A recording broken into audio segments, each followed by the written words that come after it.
Estamos começando o Bom Dia Entrevistas e hoje nós vamos falar sobre a educação aqui a nível regional.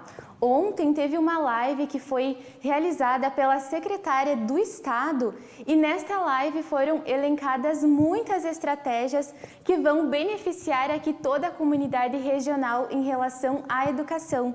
E hoje nós convidamos a coordenadora da 15ª Coordenadoria Regional de Educação, que vai explicar para nós como essas estratégias se aplicam aqui para a nossa região e também falar em relação aos programas que já estão em andamento aqui nas escolas. Seja muito bem-vinda, coordenadora, aqui no Bom Dia Entrevistas, para explicar melhor para nós em relação a essas estratégias.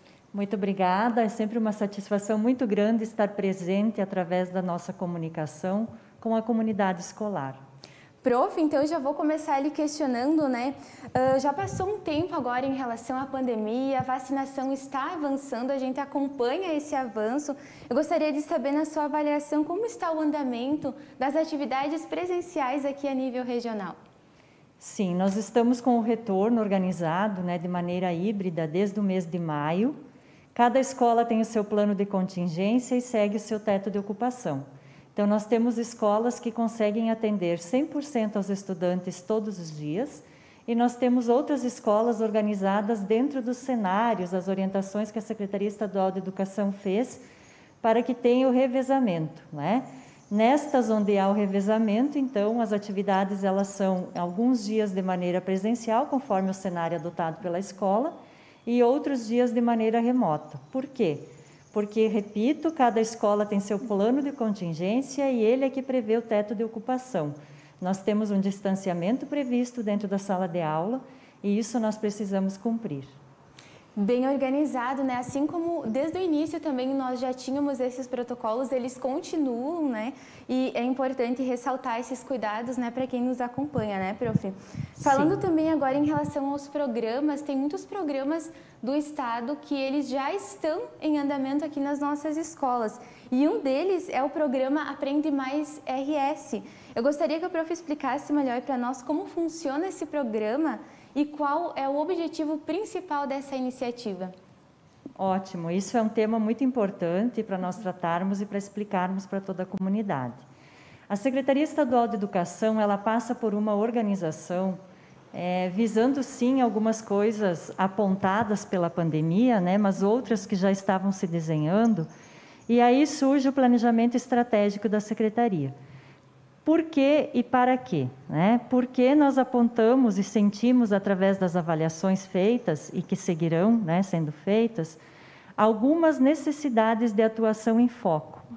Então, com o Avaliar ETRI que nós desenvolvemos lá em junho, sentimos que algumas habilidades precisam ser mais cuidadas.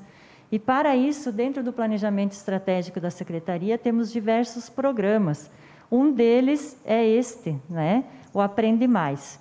O Aprende Mais ele é organizado em diagnóstico, em execução, formação, material didático, né, material impresso e digital, e aí uma nova avaliação. Então, é um planejamento que prevê a atuação daquilo que nós precisamos, como ela está acontecendo e aonde nós precisamos atuar. Então, com isso, nós temos já em andamento, né, a avaliação diagnóstica feita em junho, a avaliação amostral feita em agosto e que estaremos conhecendo os resultados na próxima semana. Temos em andamento a alteração das matrizes curriculares, né, que é o aumento da carga horária apontadas nas disciplinas de português e matemática que trabalham junto com as demais no planejamento integrado algumas habilidades necessárias. Formação de professores específico dentro de português, matemática e anos iniciais. E agora o letramento digital 2, né, que nós tivemos um ano passado, quando a pandemia estourou e ninguém sabia para que lado e como fazer, né? Então agora nós temos o letramento 2, que está aprofundando aquilo que o Google Classroom traz como possibilidades. A partir disso, né, dentro de uma organização do governo estadual, dentro dos seus programas, já acompanhamos o avançar na segurança, o avançar nas obras. A partir da semana que vem, nós teremos o avançar na educação. É um investimento que o senhor governador vai estar anunciando, dentro da organização de infraestrutura e formação de nossas escolas e de nossos colegas. Então, é um pensar reestruturante. Para nós que somos professores de carreira e acompanhamos o magistério há muito tempo estadual, acreditamos que estamos num formato de gestão muito próspero, que está andando com foco. Porque, dou um exemplo para justificar isso. O Avaliar ETRI, ele nos trouxe o retorno para a escola, para a turma e para o estudante. Então, eu, professora de português do 6º ano, eu consigo saber quais as habilidades naquela turma eu preciso focar, inclusive naquele estudante. Então, dentro do meu planejamento, eu vou prever isso. E o que é essa formação que está andando? Exatamente, é uma formação voltada a atividades práticas, a sugestões de atividades para virem ser trabalhadas em sala de aula. E é motivo de muito orgulho também para nós que um dos nossos colegas, o professor Patrick, da Escola Érico Veríssimo, ontem teve uma reportagem no site da Secretaria de Educação, mostrando uma das práticas que ele utilizou. Ele usa o referencial dele, mas nós sabemos que muitos e muitos outros já estão fazendo. Porque a escola, ela retorna da pandemia de maneira diferente. Nós não temos mais possibilidade de vivenciar uma escola, um fazer pedagógico da forma como estávamos até 2019. Nesse tempo pandêmico, muita coisa acelerou, muita coisa mudou, e a escola, como ela não é uma ilha, ela está inserida numa sociedade, também muda, Então, é por isso toda esta preocupação. É o foco na aprendizagem dos estudantes, mas que para chegar até lá precisa ter uma série de organizações. E nós estamos, enquanto mantenedora da rede estadual de ensino, fazendo estas observações, sempre baseados em diagnósticos, Elas não caem de uma vontade, elas não saem de um imaginário, é sempre a partir de dados concretos e a partir daí as ações. Por isso, se fala, e a secretária pontuou muito bem ontem, o planejamento estratégico da secretaria, que é uma organização para este semestre e para o próximo ano. Realmente a pandemia, ela foi um período assim desafiador, mas ao mesmo tempo ela trouxe também esse novo olhar, uma nova forma de educar, como a prof estava comentando. Prof, dentro dessas estratégias, na sua avaliação, com essas mudanças que estão sendo colocadas assim nessa forma de ensinar os alunos, de aprender, colocando aí novas atividades práticas, a prof acredita que isso, como resultado, acaba motivando mais o estudante a frequentar a escola, a ter mais assim aquele, digamos assim, ânimo assim para ir, porque vai ter coisas diferentes dentro da sala de aula. Qual a sua avaliação em relação a isso? É muito positiva, mas é sempre uma ressalva muito grande de dizer: nada, nada, nada substitui o professor. Então, sempre o professor, ele é o meio, ele é a interligação. No entanto, a nossa função de professor, ela muda de posicionamento, Sempre se trabalhou na escola tradicional que o professor era o detentor do saber. Não somos. Nós somos possibilidades de aprendermos juntos e de darmos encaminhamentos que levem também à construção do estudante. Então, ela é muito positiva, mas ela depende bastante da proporção de quem vai trabalhar isso também. Então, todo o esforço ele é feito para que a organização aconteça, E a preocupação é essa justamente, de estar interligado àquilo que os estudantes também desejam. Não no desejo de fazer aquilo que eles acham, mas no desejo de entender aquilo que eles se identificam. E a secretária Raquel, ela tem uma preocupação grande nisso, tanto que nós temos um percentual de distanciamento da escola bem maior no ensino médio do que no ensino fundamental. E nessa semana a nossa coordenadoria também indicou um estudante. Então ela está fazendo um grupo com os estudantes, com 30 estudantes, um de cada coordenadoria, para discutir o que é que o estudante do ensino médio busca. A rede sabe, tem o foco do que é a educação no século XXI, em que ela precisa estar voltada, o profissional do século XXI tem que estar formado para quê? Então, nós temos aonde chegar, mas nós queremos também ir contemplando aquilo que as pessoas que fazem parte também sentem. Exatamente, ouvir os estudantes também, né? Como o prof estava comentando, ter essa interação com um todo, isso realmente é muito importante. Prof, agora falando de outro assunto em relação aos conselhos escolares, eu gostaria que a prof explicasse para nós e também para a comunidade que nos assiste o que são esses conselhos escolares e também quais são os aspectos positivos na implementação deles dentro das escolas. Sim, os conselhos escolares, eles são uma instituição, um braço direito, né, lateral muito forte dentro das escolas. Nenhuma escola hoje, pela legislação federal e depois a legislação estadual, ela pode atuar sem conselho escolar. Por quê? Porque a equipe diretiva da escola, ela tem a sua função e o seu papel, né, enquanto foco, ela é formada por profissionais do magistério, né, e aí nós temos o conselho escolar que é constituído numa representação de todos os segmentos da escola. No conselho escolar está a comunidade escolar presente. Então há a representatividade de todos e isso, junto com a equipe diretiva, faz a gestão. Então o processo de gestão democrática, né, previsto na Constituição Federal, na estadual e na Lei de Gestão Democrática, que prevê também a eleição de diretores, o conselho escolar ele é quem, junto com a equipe diretiva, toma as decisões e faz os encaminhamentos. Então, o que a gente precisa entender? A comunidade escolar, os pais, as pessoas responsáveis, que o conselho escolar ele não é uma mera organização para a finalização de, por exemplo, prestação de contas, assinar documentos e cheques. Precisa estar, como todos os pais, como toda a comunidade, a escola ela só é viva se tem gente, né? Precisa estar acompanhando isso, precisa estar vendo aonde temos determinado valor, aonde nós vamos investir. Pode ser que eu, professora, tenha a visão de dizer que tal coisa precisa ser feita, o estudante é outra coisa, os pais é outra coisa, então é preciso coordenar. E o conselho escolar, ele tem essa função junto com a escola, de fazer a gestão, né? Então, nós temos em todas as escolas, temos conselho escolar e temos CPMs, tem regramento de existir, né? Mas ele é um braço muito forte, assim, para dizer que anda junto com a gestão da escola. Realmente. Prof, recentemente nós tivemos também as eleições, na verdade está em andamento, né? As eleições escolares, antes a coordenadora comentou também, as eleições escolares e as diretrizes e orientações, né, à comunidade. Eu gostaria que a coordenadora explicasse como está funcionando essas eleições das escolas e também fizesse orientações às escolas e também à comunidade. Perfeito. Então, esse é também mais uma ação, né, desenvolvida nesse tempo. Nós abrimos o processo eleitoral no mês de setembro. Então, com a publicação de portaria que regulamenta, né, é previsto na Lei de Gestão Democrática do Estado do Rio Grande do Sul.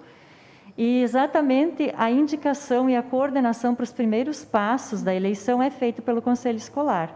Então, o Conselho Escolar reuniu os segmentos, fez assembleia, né, de cada segmento teve uma representação. E esta representação entre eles, né, se foram quatro segmentos, 4 pessoas, tem a comissão, então, eleitoral da escola, e nós conversamos sempre com os presidentes. Inclusive, hoje à tarde, a gente vai fazer uma web para estudarmos esta portaria junto com as comissões. Dia 18, abre o prazo de inscrição, né, aí tem os regramentos na portaria, tem um prazo de apresentação das propostas, e nós vamos fechar esse processo inicial no dia 30 de novembro e 1º de dezembro, com a eleição propriamente dita, né? Para já em seguida haver aí a pessoa que vai ter a proposta aceita para trabalhar, nós teremos uma formação intensiva para as novas equipes e no final do mês de dezembro, dia 30, provavelmente estarão tomando posse já apresentando também que a sua formação está concluída, vai ser um critério básico, né, para esse passo. Então, o que a comunidade escolar precisa? Como sempre, estar muito interligada à escola para todas as ações, e esta também é uma ação que conta com a comunidade escolar, porque a presença e a representatividade de cada segmento vai caracterizar o processo válido ou não. Então, as escolas estão muito bem organizadas, esse tema é bem claro de dizermos que não falamos mais com as equipes diretivas, Por isso, nós constituímos comissões eleitorais, né, para que as coisas fiquem separadas. Nesse intuito também, com a preocupação de qualificar esse processo, que eu sempre digo assim, a gestão democrática ela é prevista em legislação, mas para que ela aconteça, ela depende de quem a faz. E cada um de nós tem a sua função de fazer. Então, para a comissão eleitoral, nós vamos estar trabalhando na semana que vem também uma formação sobre gestão democrática. E assim que tivermos os possíveis candidatos, não importa que seja 2 por escola, 3, nós estaremos conversando sobre esse assunto também com estes colegas, porque o objetivo é único, é qualificar o processo. Exatamente, muito bem, então fica bem explicado e até para quem gostaria de fazer essa inscrição, né, e trabalhar também junto com as escolas. Coordenadora, chegando aqui ao fim da nossa entrevista, eu gostaria que você deixasse uma mensagem para a comunidade escolar, também para os pais, para os estudantes que nos acompanham nesse momento, né, em que tudo está mudando, tendo novas estratégias, aí, uma nova forma, digamos assim, de educar, né, trazendo muitos benefícios aos alunos, aos professores, aos pais. Gostaria que você deixasse uma mensagem aí para quem nos acompanha. Certo. Eu quero dizer à comunidade escolar e a todo o público que nos acompanha, que não faz parte da rede estadual, que a educação ela é só possível de acontecer se cada pessoa tiver a sua consciência de entender esse processo. Que não se escutem boatos e se acreditem, que se tomem as informações certas e quem tem essas informações é a escola, em qualquer aspecto de organização. E também nesse mês tão bonito, né, que comemoramos o Dia do Professor na semana que vem, depois o Dia do Servidor Público mais adiante, aproveitar essa oportunidade e dizer que nós, que somos colegas, né, e que fazemos a opção de servir ao público, estamos nos qualificando e sempre demos muito de nós. Então, enquanto coordenadora regional, hoje na função que desempenho, quero dizer que reconheço, né, reitero as organizações de todas as categorias, de todas as pessoas que estão diariamente na escola fazendo essa construção, e dizer que nós estamos sim passando por um processo de inovação, mas que ele só acontece se cada um de nós, mais uma vez, fizer a nossa parte. Então, o nosso reconhecimento a todos aqueles que trabalharam durante a pandemia o tempo todo e muito mais, né, porque foi de uma maneira diferenciada. O retorno, ele é presencial, ele não é o retorno das aulas, por isso que nós conseguimos avançar tanto, porque a rede, ela veio desde que começamos em abril de 2020, trabalhando e não parou. Então, muitas vezes as pessoas me perguntam, mas e como é que vai ficar o calendário letivo? O calendário letivo está mantido, porque nós aprendemos a trabalhar remotamente, nós fizemos todas as atividades. Então, o nosso cumprimento, né, nesse mês, que é valoroso e que é grandioso, né, e que esfera aí os intelectuais da sociedade. Com certeza, prof. Então, agora sim, chegando aqui ao fim da nossa conversa, coordenadora, nós agradecemos muito a sua presença até aqui no jornal, explicando para nós como funcionam esses programas, o que está em andamento, o que está acontecendo durante todo esse período, o que ainda vai acontecer nessa parte da educação regional. Então, realmente, nosso muito obrigada e esperamos mais vezes a senhora aqui para prestar aí todos os esclarecimentos possíveis. Nós que agradecemos, sempre como fiz na abertura, é muito importante este espaço, porque quando você ouve, por exemplo, a semana que vem que vai ter o lançamento do Avançar na Educação, eu tenho a preocupação que a nossa comunidade escolar saiba o que isso significa. E a gente só consegue isso através dos meios de comunicação. Então, nós estamos sempre à disposição, né, para as proposições e para as dúvidas, e é uma relação muito bonita que se constrói, porque foca naquilo que é a nossa parte de gestão técnica. E é com isso que nós nos preocupamos e trabalhamos todos os dias. Ok, muito obrigada. Bom, e a você que nos assiste, agradecemos também a sua participação, a sua audiência. Lembramos para você que você pode rever esta entrevista em todas as nossas plataformas digitais. Um abraço e até a próxima conversa.